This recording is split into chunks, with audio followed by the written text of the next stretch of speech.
Hello and welcome to Workbook lesson number 3. So today, it's going to sound like it's very similar to what we've already talked about in the first 2 days, but it is importantly different. And it's not really repetitive once we kind of understand it a little better. I do not understand anything that I see. So if we're going to understand what they're talking about here, enough to make it sort of meaningful to while we are practicing it today, we have to understand what this I is. So this I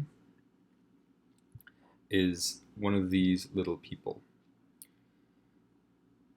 So this is kind of what they're saying we all see ourselves as, is this little I.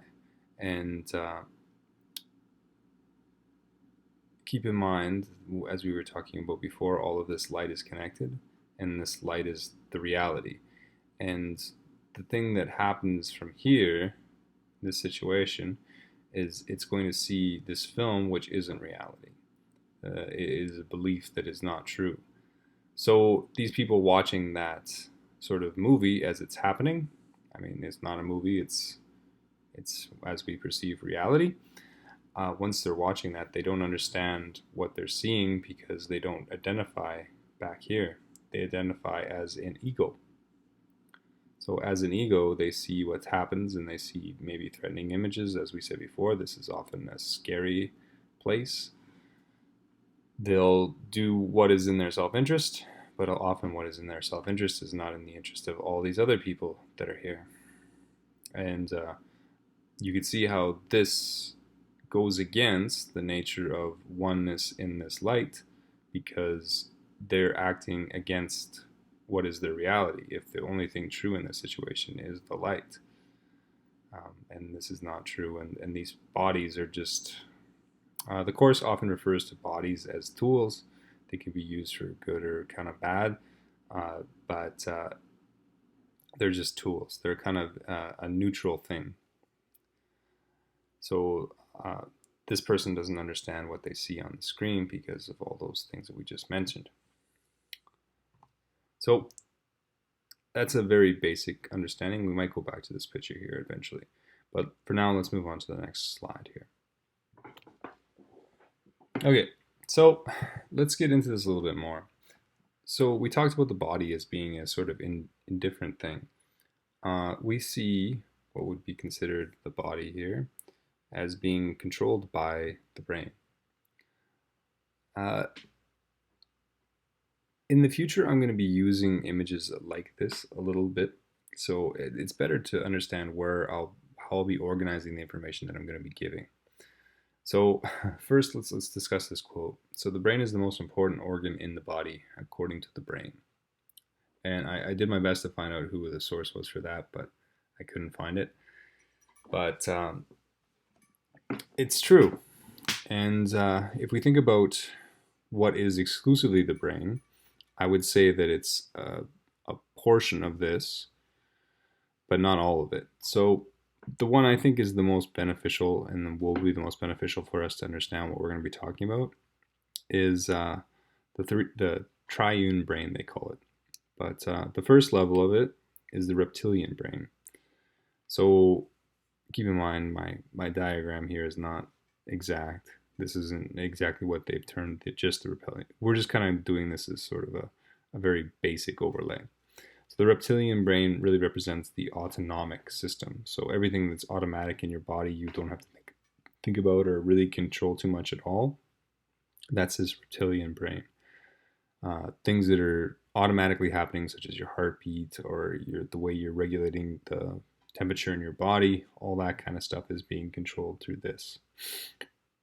The next level, they term the limbic brain. And this is kind of be informally termed as the mammalian brain.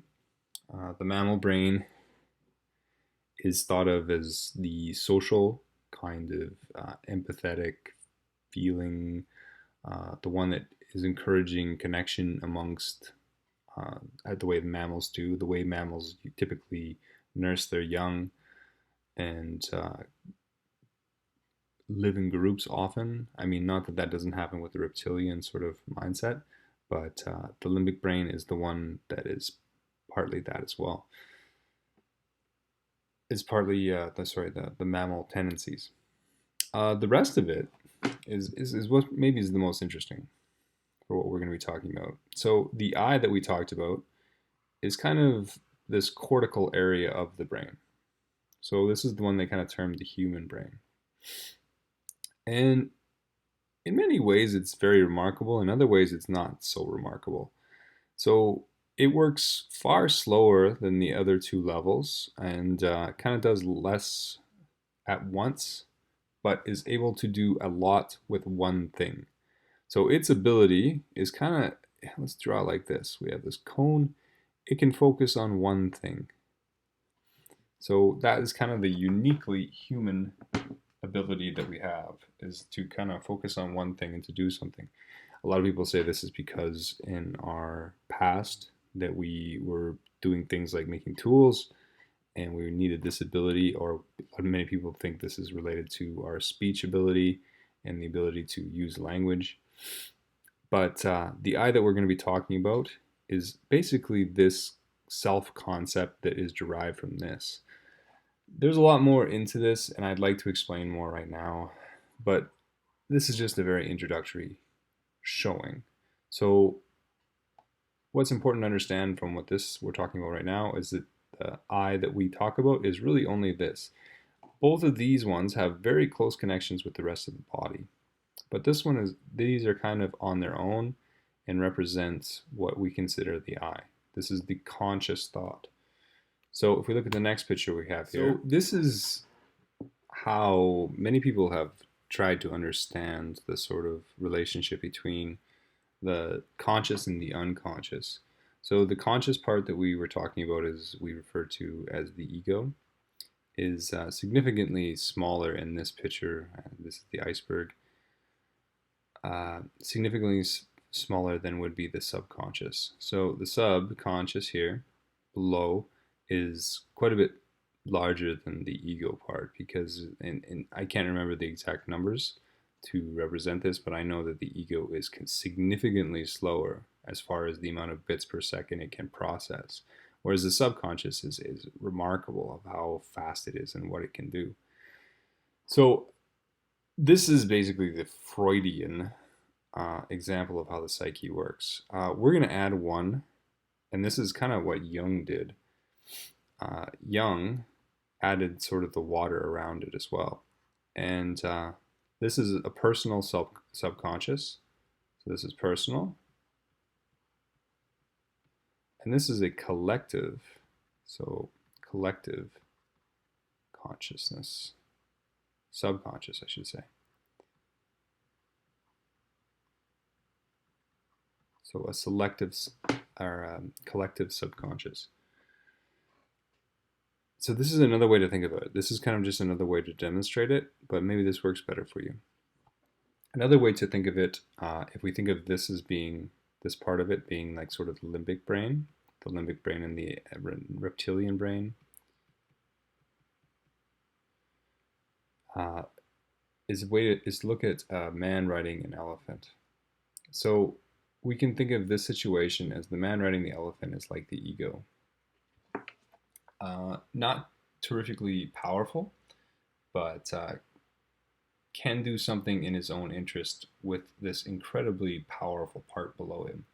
And again, this is not my own analogy. This is just one that I thought was very apt when I heard it, and it seems to be very helpful as far as understanding what we're going to be talking about. So the elephant, if it really wants to do something, if it gets fearful, it's going to do what it wants, no matter what. This guy's not going to be able to stop it.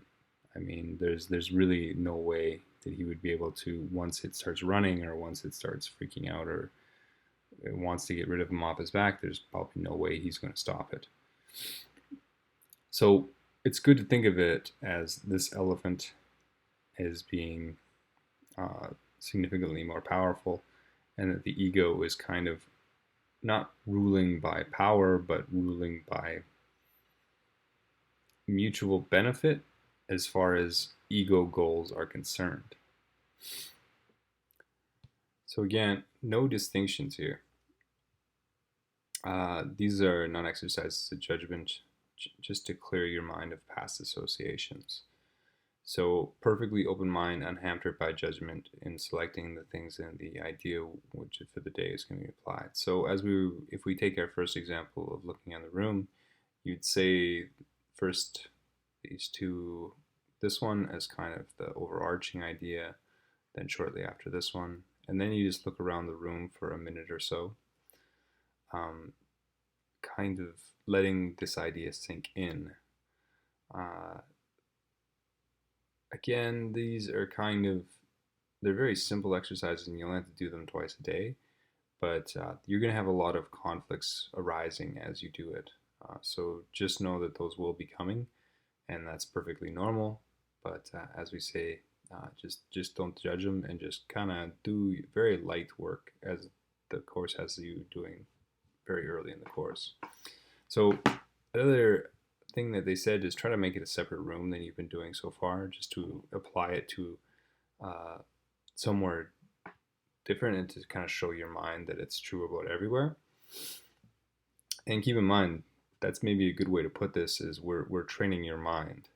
So training you back to that collective conscious idea with that first mirror that we talked about. This is training it how to see, because that's really the only way to change what is on that screen is by changing it at the source.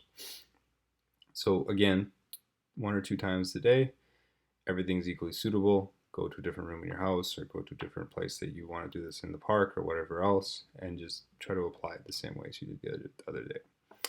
Okay, so hope this all makes sense. If you guys have any questions or would like me to address an issue that I've made a little unclear, I think today the the other material may have seemed a little forced in, but it's going to be important further on, so kind of bear with me. This is not always going to seem like it's perfectly set up, but by the end it will all make sense. All right, have a good day. Thank you.